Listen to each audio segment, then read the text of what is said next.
इसमें हमारा पहला क्वेश्चन है auxiliary memory is. So auxiliary memory किसको कहते हैं? सेकेंडरी मेमोरी को ही ऑक्सिलरी मेमोरी कहते हैं। मेमोरी स्लॉट आपका सीपीयूज में यूज़ होते हैं।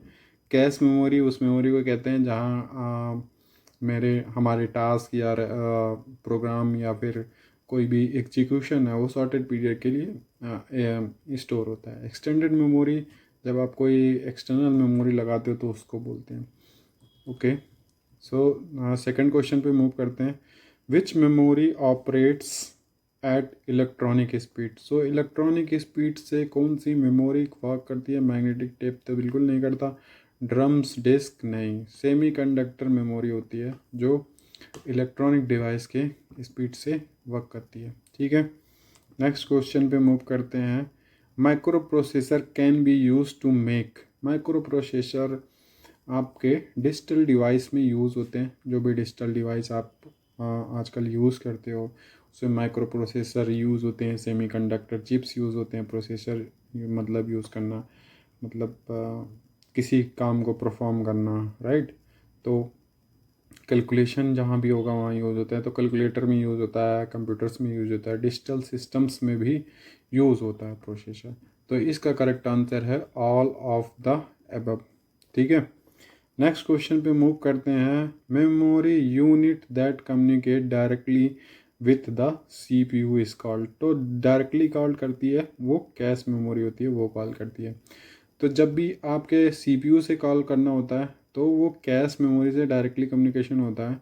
सपोज़ आप कोई फाइल उठाना चाह रहे हो जो अपने सेकेंडरी स्टोरेज से, वो कैश में नहीं है तो फर्स्ट वो कैश में सर्च करता है। सीपीयू आपका कैश में सर्च करेगा कि that file is present in cache memory और not. If it is not present in cache memory so it will generate that it should come from that secondary memory. अब जब secondary memory से वो आ जाता है file suppose, तो वो cache memory में स्टोर रहता है सम टाइम के लिए, कुछ समय के लिए कैश मेमोरी स्टोर होता है।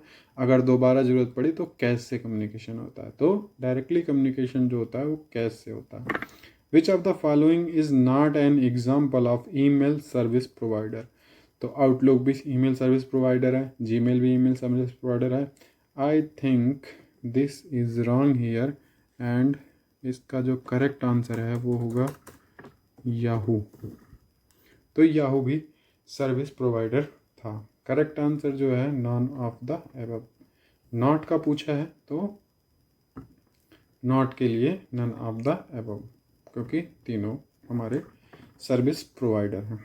ठीक है, the high speed device used in CPU to store temporary during processing. So high speed device जो होता है एएलयू अर्थमेटिकल लॉजिकल यूनिट होती है। ऑक्सिलरी मेमोरी तो मेमोरी के लिए होता है। कंट्रोल यूनिट कंट्रोलिंग सिग्नल भेजता है। जो हाई स्पीड डिवाइस होता है वो होता है रजिस्टर्स। ठीक है, तो इसका करेक्ट आंसर है registers. In MS Excel the toolbar that contain commands and formula is called scroll bar no, status bar no, ruler no, ribbon, ribbon बोलते हैं उसको। ठीक है, रिबन, तो इसको रिबन बोलते हैं। Correct answer is ribbon. Shortcut of bookmark the new current web browser web page in browser. तो वेब पेज को ब्राउज़र में बुक मार्क करने के लिए आपका कंट्रोल डी यूज़ होता है। Right answer is control D. Control B होता है बोल्ड के लिए, वर्ड में यूज़ होता है। कंट्रोल आई होता है इटैलिक बनाने के लिए, कोई चीज़ आपने लिखा उसको इटैलिक बनाने के लिए। कंट्रोल एन होता है जब आप न्यू डॉक्यूमेंट या न्यू विंडो ओपन करते हो, कंट्रोल न्यू उसके लिए होता है। नेक्स्ट क्वेश्चन में मूव करते हैं। Micro programming is the designing of micro programming is the designing of read only memory बिल्कुल नहीं होता। सेंट्रल प्रोसेसिंग यूनिट भी बिल्कुल नहीं होता। सीपीयू बिल्कुल नहीं होता। कंट्रोल यूनिट भी नहीं होता। Micro programming is the designing of is the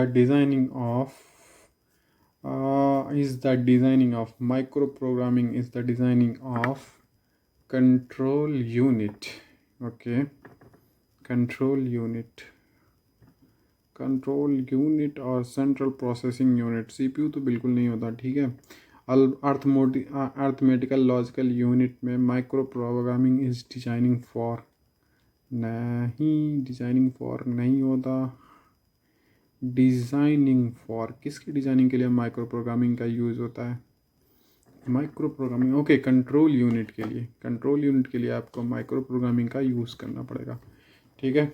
और next move to new next question, that is which program memory increases processing speed by making current program and data rapidly available to CPU। तो अभी यही बात हुई थी कि CPU से directly connection कहाँ होता है, कैश से होता है, और वही कैश में ही मेमोरी प्रोसेसिंग जो होती थी, करंट प्रोग्राम जो होते हैं सारे स्टोर होते हैं, उसी के थ्रू इंक्रीज प्रोसेस जो होता है, स्पीड जो होती है वो इंक्रीज हो जाती है। तो कैश मेमोरी और सीपीयू के बीच में ऑलवेज इंटरेक्शन होता है। जब भी कोई फाइल रीड करना है या कोई कमांड प्रोसेसिंग करना है तो कैश से ही परफॉर्म होता है। सपोज आपके कैश में वो फाइल नहीं है या फिर वो कमांड्स नहीं है, तो ये फिर सर्च करता है सेकेंडरी मेमोरी में, और सेकेंडरी मेमोरी से फिर सर्च करके आपके कैश में स्टोर होता है for some times. So cache memory is right answer for this question. Thank you, thanks for watching. अगर आपको वीडियो अच्छी लगी हो, नॉलेजेबल लगी हो, तो इसको लाइक करें, शेयर करें, सब्सक्राइब ज़रूर करें, अलग अलग डिवाइस से सब्सक्राइब करें। We need more subscriber for our motivation. Thank you, thanks for watching.